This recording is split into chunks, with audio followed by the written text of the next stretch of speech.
topics and opinions expressed in the following show are solely those of the hosts and their guests and not those of W4CY Radio, its employees, or affiliates.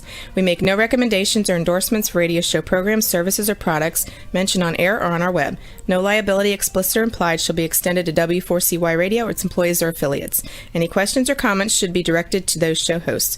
Thank you for choosing W4CY Radio.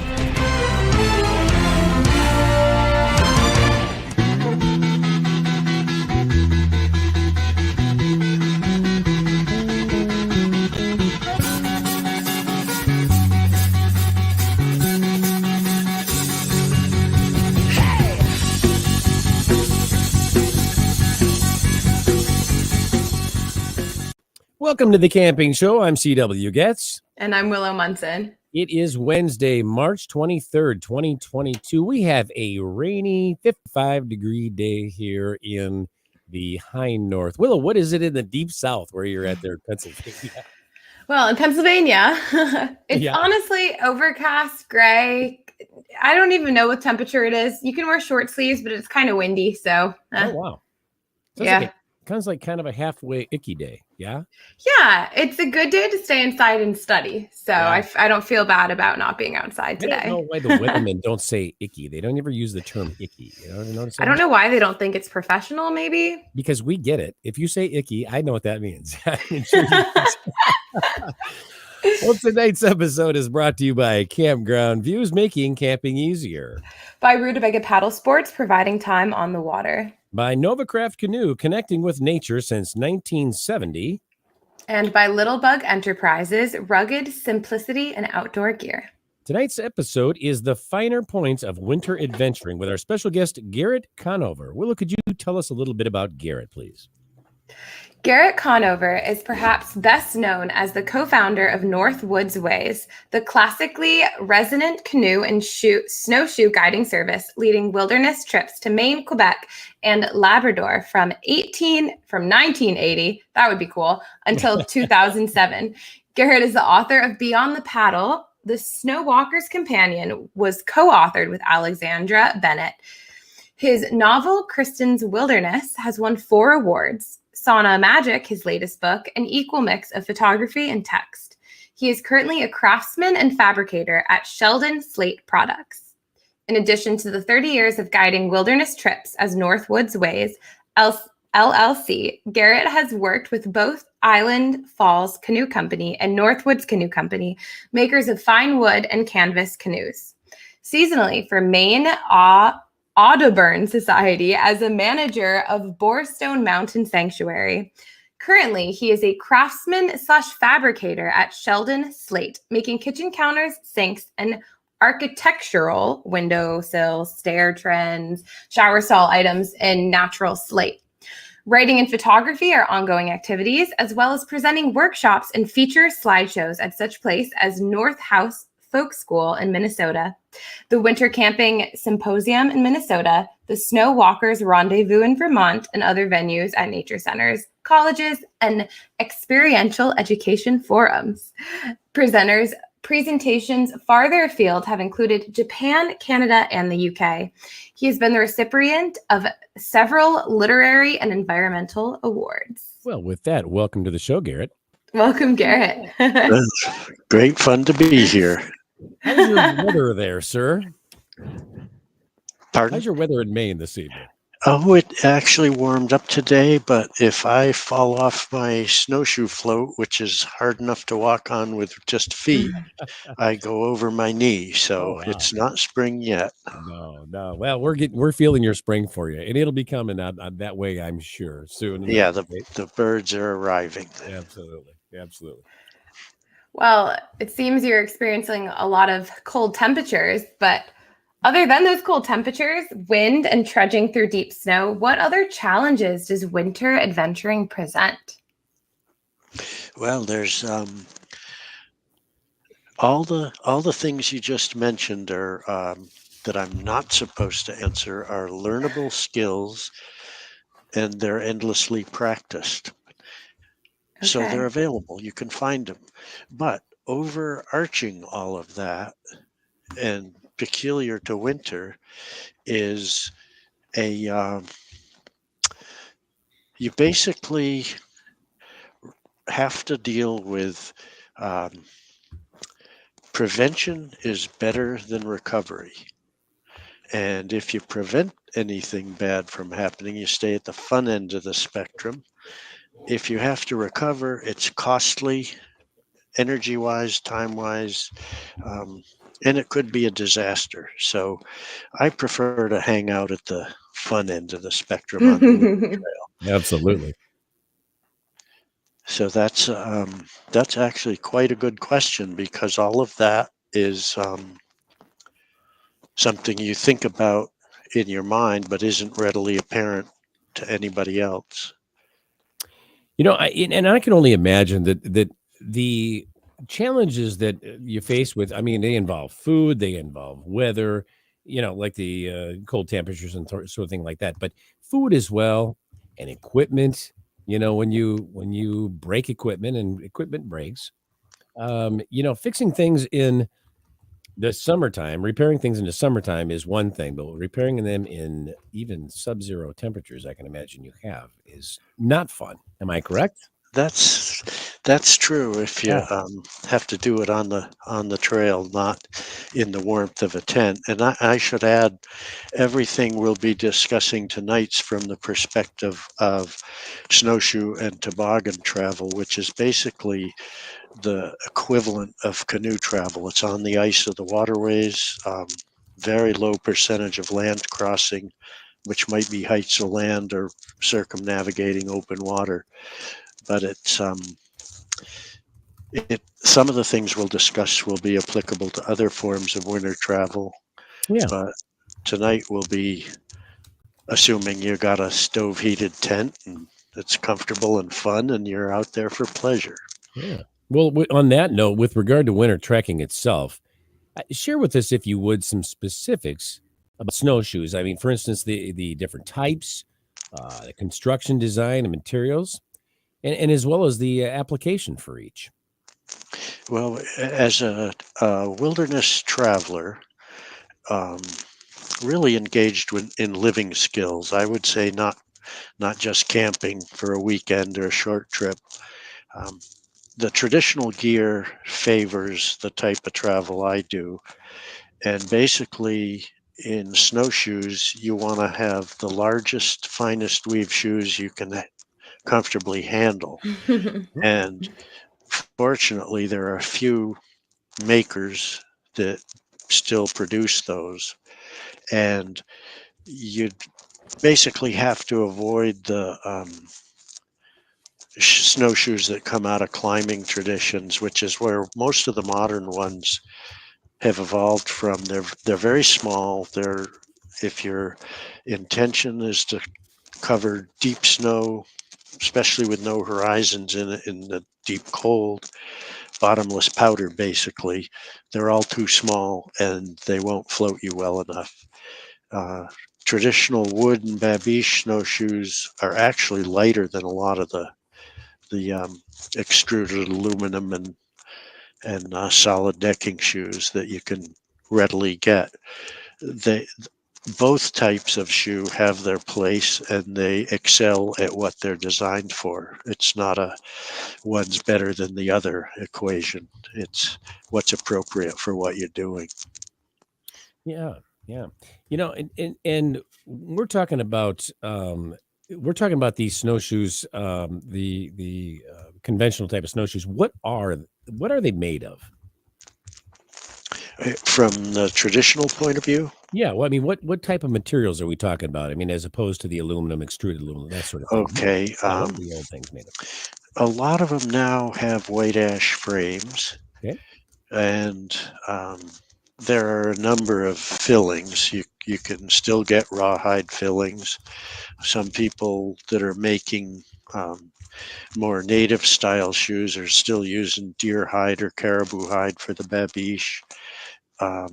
People in Labrador are using braided fishing line or even heavy monofilament saltwater fishing line. So there's a number of things that are suitable.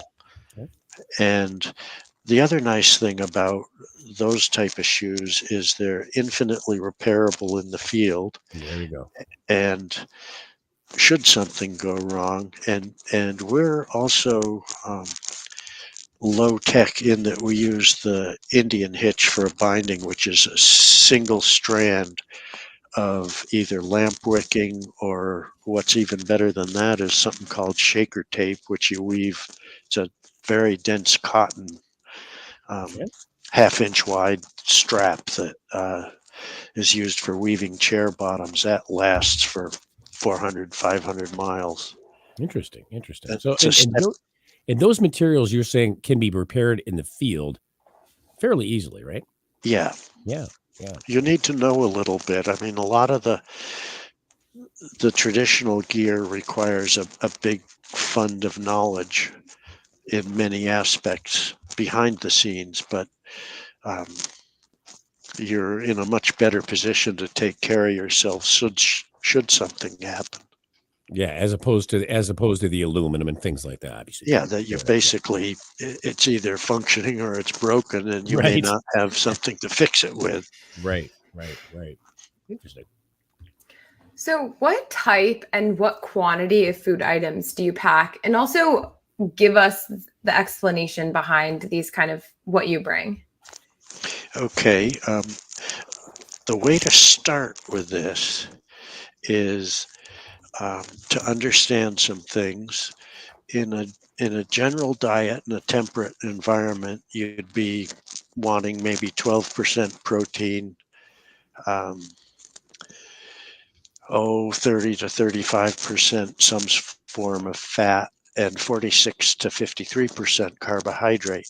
In deep cold combined with hard work, this ratio is not alterable at Interesting. all. Okay. Proteins 20%, fats jump to 40%, and carbohydrates also 40%.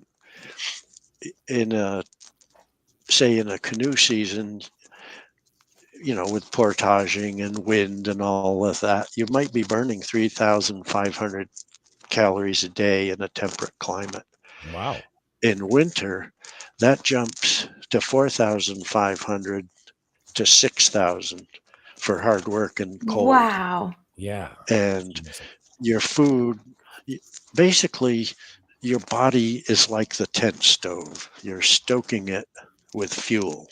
Mm-hmm. And you need to have a blend of everything. If you're an omnivore, you got it easy, because then you can just bring a lot of bacon every morning and save the fat. Right. Um, the animal fats burn slow, and they burn hot, and they burn long. Vegetarians have a tougher time because a lot of the lighter oils and sources of fat are readily digestible, and they're great for a short burst of heat, but they don't last long. So Interesting. um, with the animal fat, you're like a stove burning seasoned hardwood, and with some of the lighter oils that are more suitable for life in the tropics, you're basically burning your kindling up, and no long-term wood. Yeah.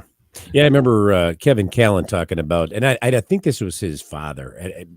Don't quote me if I'm wrong here, but he would take the toast and The soften in toast. the toast and Oh, yeah. in the bacon Sorry. grease and eat that after he fried the bacon, and that counts. That's his fat, and Yeah. that's the kind of stuff you're talking about. Yeah. And when you need that level of intake, you want it. It's not, we're in our studios here and don't need it, so it Sure. sounds kind of awful. But if you're having breakfast on the trail, you're having something sweet, some dried fruits maybe to give you a sugar boost. Mhm. You're having something fatty to give you long-term burn that'll last you till lunchtime, and you'll have a bunch of oatmeal or bannock, or you might make some drop biscuits in bacon fat or oil. Doesn't matter which. Mhm. And for lunches, you'd want a lot of cheese, nut butters. Um, I prefer marmalade rather than jam, but a mix of fruit-based things that are sweet, and the nut butters, of course, are long-term fatty, slow-burning hardwood Yeah. in your belly. And I mean, even in your snack baggie that you'd carry with you just for refueling during the day between meals, it's the same ratio. You got some dried cranberries, you got a bunch of peanuts, you got a bunch of chocolate or carob or something. I'm not sure that a lot of people understand that, this isn't, these aren't the type of foods that you'd want to eat every single day of the year, of course. But when you're on a trip, this is the type of diet that you want to maintain, and for the reasons you just mentioned. Am I correct? Yeah. And you literally can feel when you start metabolizing those pieces. And it's critical. If we were all on the Easter bunny hunt, we'd just eat the dark chocolate. But Right. that's going to give you a spike of energy that's very short-lived. And that's why you want the peanuts in the mix too, because they won't let you down when the sugar high vanishes relatively quickly. So Gotcha. the same amount of thoughts going into your snack food as it is to your primary meals, and how you're conducting what you're bringing. Gary, let me ask you this. Does it matter at what time of the day we're eating what is it in those food groups, those food types? No, I think the blend is going to exist regardless. What's nice about breakfast and supper in a tent with a wood stove in it is you're comfortable while you're eating. And that brings up another point that should be mentioned. A cold bivouac camper has only two heat sources: what they eat and are metabolizing, and what they're generating through mechanical activity, motion, speed. And you need, on a cold bivouac trip, you'd be eating probably 3.5 pounds of food per person per day in a deep cold climate. Okay. When you're in a tent with a stove in it, the stove's going many hours a day. That gives you a third heat source, and it's an external heat source. You have to get the firewood for it, but you're not burning your own food to be there. You literally eat a pound less per person per day on a hot tent trip. Wow. And one of the nice things about that is you go, oh, we can go longer. Yeah. Or if you go shorter, you just have a lighter load. It's nice. Yeah. That's quite a difference, though. Yeah, I think so. It's pretty amazing. Yeah. And everything in the cold is you pay instantly. It tells you what you need to know instantly. So you want to drink water before you're thirsty. You want to there's some things you can do. You want to eat the proper mix, which we just talked about, so that you get a long, steady burn throughout the day. We carry a couple thermoses for hot caffeine-based tea and a herbal tea for lunches. Gives us something hot to have while we're having our frozen salami and cheese. Yes, absolutely. Yummy. Everything else. Yeah, that's cool. I think, guys, sorry, I have to do a commercial break, but okay, well, on that note, we're going to take a break, but don't go away. We'll be back with more of The Camping Show on W4CY Radio and Talk 4 TV after these messages.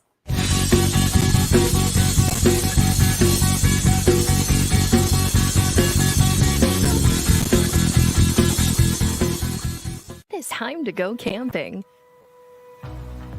Introducing Campground View's virtual tours. You can tour Campground, see the sites, see if they are available, and click to book your perfect spot.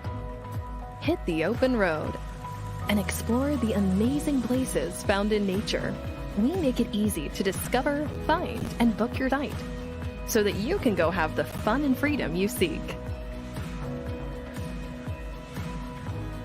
Campground View's virtual tours make it easy and simple for you to see where you are going. A few years ago, someone asked Rutabaga's owner, Darren Bush, "Hey, how long have you guys been selling boats?" Darren replied, "We don't sell boats. We sell time on the water." Of course, that comes in all types. We help people paddle more safely with Rutabaga outdoor programs. We rent canoes, kayaks, and stand-up paddleboards. We sell and install racks to get you from home to adventure. Rutabaga's got everything you need to get you out on the water, like paddles, life jackets, dry bags, and clothing. Rutabaga Paddle Sports, on the web at rutabaga.com. Mention you saw this ad on The Camping Show. There's nothing like being out there. For over 50 years, we've been connecting people with nature by building classic Canadian canoe designs using the best materials available. We built a reputation on durable, dependable canoes that allow you to focus on what's important, whether that's unplugging in remote wilderness, spending quality time with your favorite people, or nailing the perfect line. Visit novacraft.com to find the perfect canoe for you and locate your nearest authorized dealer. Embrace simple pleasures, nature's music, the vision and aroma of your victuals simmering over a wood fire. We invite you to kindle your flame in a Littlebug stove. Visit us at littlebug.com. See why Littlebug is the top-rated stick stove and save 15% with discount code CAMPING15.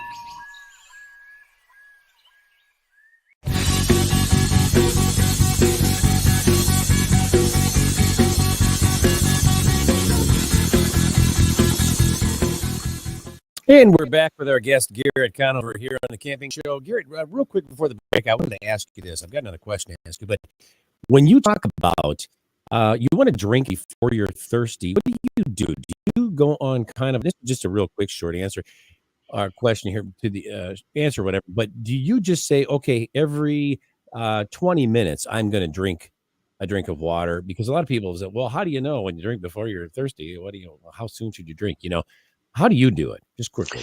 We all carry a water bottle under our layers, Right. so it's warm and thawed, and you want to sip frequently all day long. Okay, when you say frequently, how long do you say, okay, well, I have a sip, and then how long is it before you have another sip? Oh, Do you time I it? tend to be a guzzler, so I go through my water pretty fast. But in an ideal situation, you'd want to take a little bit of a drink every 30 minutes even. Okay, so And every half hour then. yeah, roughly. Yeah, okay. Yeah, I just kind of wondered what you time your drinks to, so that you don't get to the point where you're, I'm thirsty. Well, obviously, by the time you're thirsty, you're dehydrated. Am I right? Yeah, because you're metabolizing frequent sipping Yeah. within a few minutes. And if you get thirsty and go, oh, I forgot to drink all morning, it's going to take you about an hour and a half before that water is useful.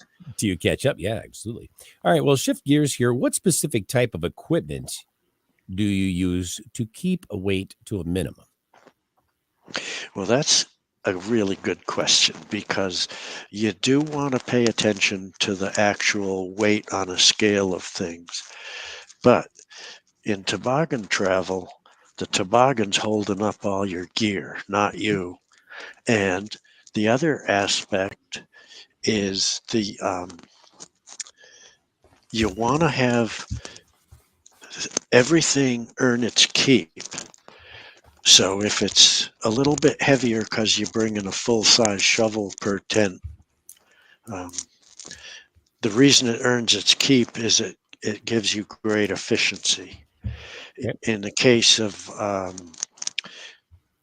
4 to 6 people, if your tent size can accommodate that, you have one stove, one tent, one shovel for those people. It comes out to just a couple pounds of shelter per person. It's very efficient That's way to really go. nice. incredible. And when it comes to clothes, what type of clothing do you have for your trips? Like, are you still looking at weight? Are you more considering fabric types? Once again, the natural fibers favor everything we do. Lots of layers, breathable in the extreme. The only Okay. non-breathable materials we have in our clothing are a pair of single layer pull-on rubber boots we use in the tents at night to run in and out, or if the temperature actually goes above freezing and the snow's wet.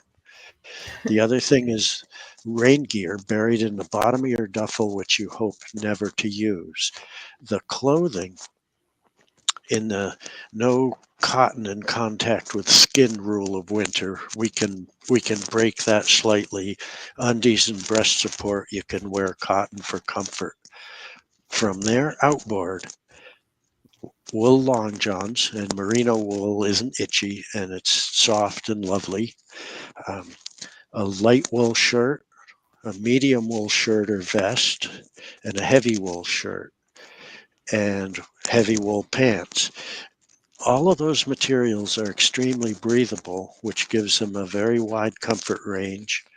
And since heavy wool pants are thick, they give you insulation. So you spend an awful lot of time kneeling in the snow doing stuff, loading toboggans and setting up camp.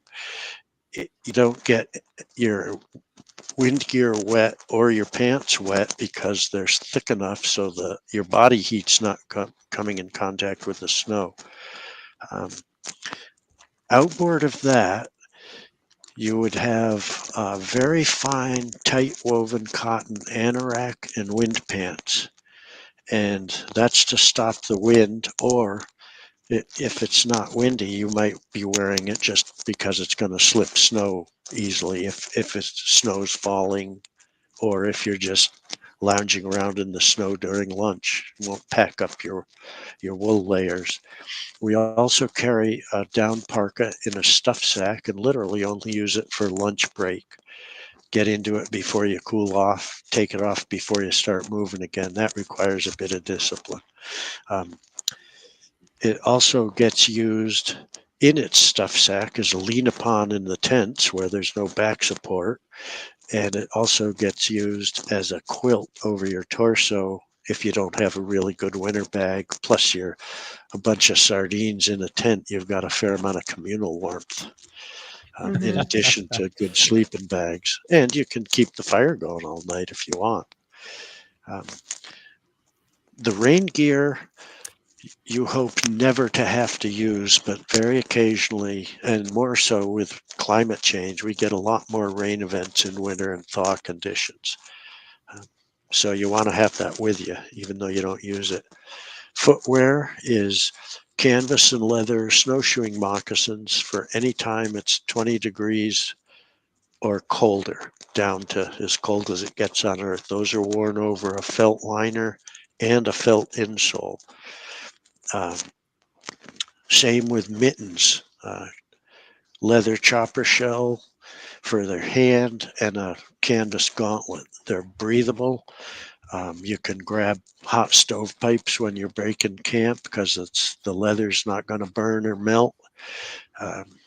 You can empty the ashes out of the stove. It's good on all the tool handles you'll be using: ice chisel, shovel handles, axe handles.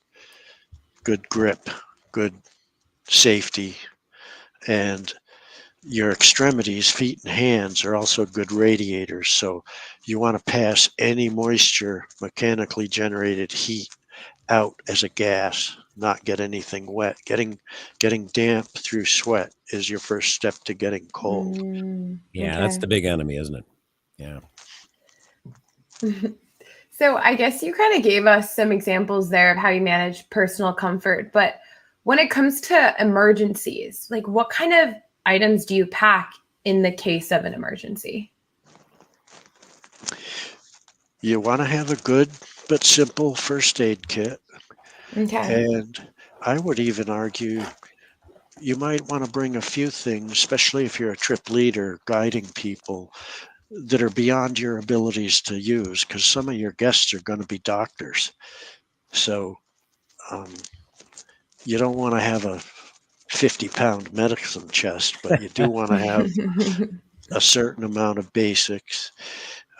You want to have a really good repair kit, which is everything from thermarest patches and glues to wire for stove repairs, some screws for toboggans, all kinds of stuff, tape. Big trips, we carry a firearm on. It's a combination gun. The one we use is a 308 rifle and a 12 gauge shotgun over and under barrels. Okay. That's, Labrador trip or Quebec, where you may actually need to hunt, or if you miss the once weekly trade to get back, you're definitely going to hope for some ptarmigan. Yeah. Oh, wow. Okay. There's some other things that are there for other purposes, like your axe is primarily for firewood, but I consider it an emergency tool. You can build everything from a splint to a cabin with it. Pocket knife and a crooked knife for making snowshoe frames or whatever you need, or shavings to start a fire. And I imagine you've had to do some of that kind of stuff too, those emergency repairs. There's always a little bit of repair going on. Mostly the sewing kit gets used, but you want to have that stuff and hope you don't use it. It's like a life jacket. Yeah. You bring it with you, but it seldom gets used. Yeah. Now there's sat phones and some of the spot and in-reach devices, which you can actually text on. And because of those electronics, you get to carry some sort of solar roll. Yeah. To recharge stuff. Sure. That stuff's great when it works, but you can't do anything with it when it doesn't. Hey, real quick, do you ever use the battery bank instead of the solar charger? I mean, or a couple battery banks. I've resorted to taking battery banks with me. I think, to me, I've used the solar chargers before. They're slower than hell. Yeah. And I know they've probably made some significant improvements since when I purchased mine a number of years ago. But I take a couple of, 20, and I don't know what the numbers mean, but they're the highest ones I could find. A couple of 20s with me, good sized battery bank. Have you ever done that? I never have, but it might be related to the length of your trip. Yeah. I've got a Brunton 4-foot long, foot wide, flexible rollout solar panel. It fits perfectly on top of a toboggan or hung over the sunny side if you want it on the light angle's low. And over the course of a day, that'll keep everything you need charged up. Okay, very good. Interesting. Okay, guys, on that note, we're going to take a break, but don't go away. We'll be back with more of The Camping Show on W4CY Radio and Talk 4 TV after these messages.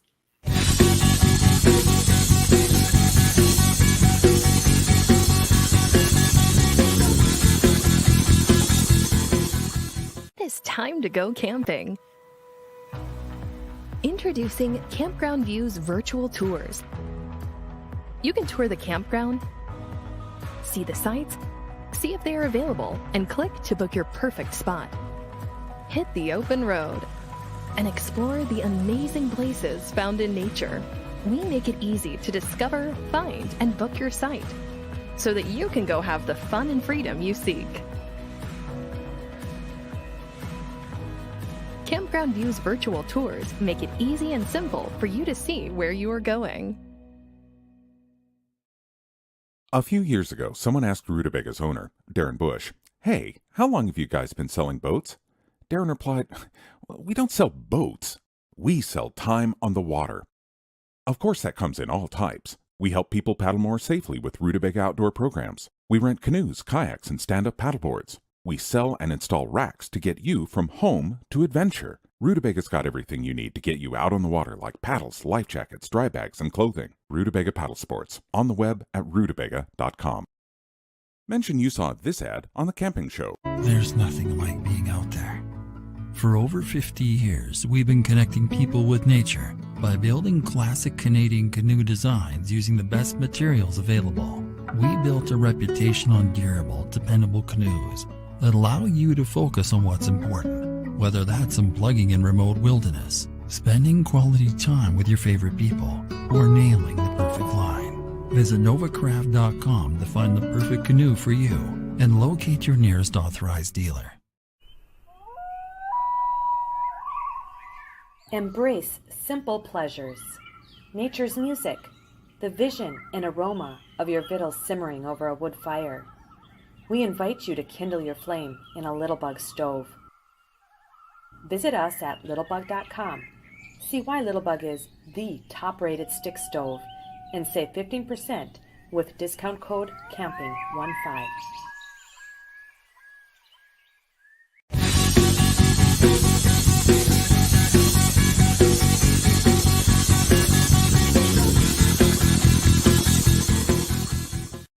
And we're back with our guest, Garrett Conover, here on the Camping Show. Rexy, can we have you put up Garrett's photos, and we'll have him tell us a little bit about each of those, please? There we go. Oh, that's lucky conditions. Glare ice. You don't need snowshoes. You do need ice creepers on your moccasins, but you can see the toboggans faithfully followers pulling them and everybody in their wind gear. On glare ice, there's virtually no frictional factor. You can make all kinds of mileage to the point where you can get in a couple of extra layover days later on. Yeah. This happens to be a group from the United Kingdom on the St. John River in Maine. Oh, nice. Oh, ice chisel and slush scoop at the water hole, and up on the bank in the background are 3 tents with the stoves going. You can see the smoke coming out of them, and life is good. Oh, this is a wonderful woman, Philomene Mackenzie, Innu, or formerly known as Montagnier, in Quebec, filling an elbow-style snowshoe in her winter bush camp. Her son was the first mentor we had who was younger than us, and Philomene was really an amazing woman. She didn't learn French or English just to keep her Montagnier worldview from being diluted. Oh, wow. Yet she sent her children to schools in Quebec for French and in Labrador so they'd know English, and a couple of her kids are trilingual, and they're really spectacular people. Yeah. Nice. The heart of the tent, titanium wood stove. That's it right there. Cocoa ready. Maybe it's mocha. I see the coffee pot there. There'd be a bottle of vodka right next to that for me. Yeah. Yeah, right. Could be. Like that stuff, yeah. Oh, that's one of our shining star of many apprentices, Mercedes. But you can see the Maine or Michigan style snowshoes, moccasins, wind gear, sash to belt the wind gear, fur hood ruff, nice gauntlet mittens. She's also a photographer, but that's somewhere in central Labrador. It looks She very looks warm. so cool. Yeah, right. Exactly. Looks very warm. Wow. The night when you're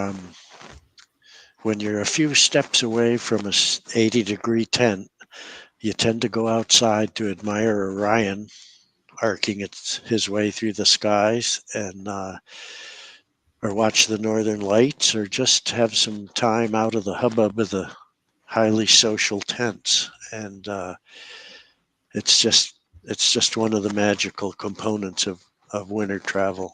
Yeah, very cool. Big landscape in northern Quebec on the George River. Those little dots in the middle ground are tobogganeers hauling their toboggans. That was the second 60-day unsupported trip we made across Ungava, which is about the limits of what you can do without resupply. Yeah. people in Labrador where the caribou are curious about us and we're curious about them.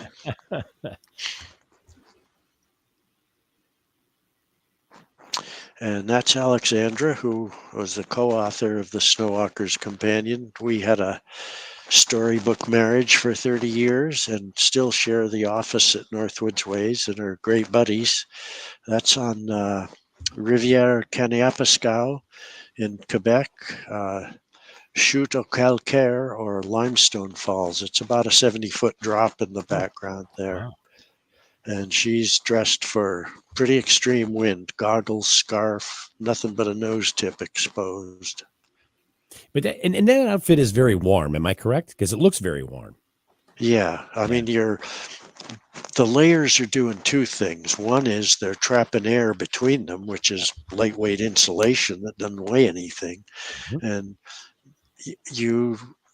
it gives you maximum thermoregulation ability because you can add layers or take them off if you're overheating, or add them if you're cooling down.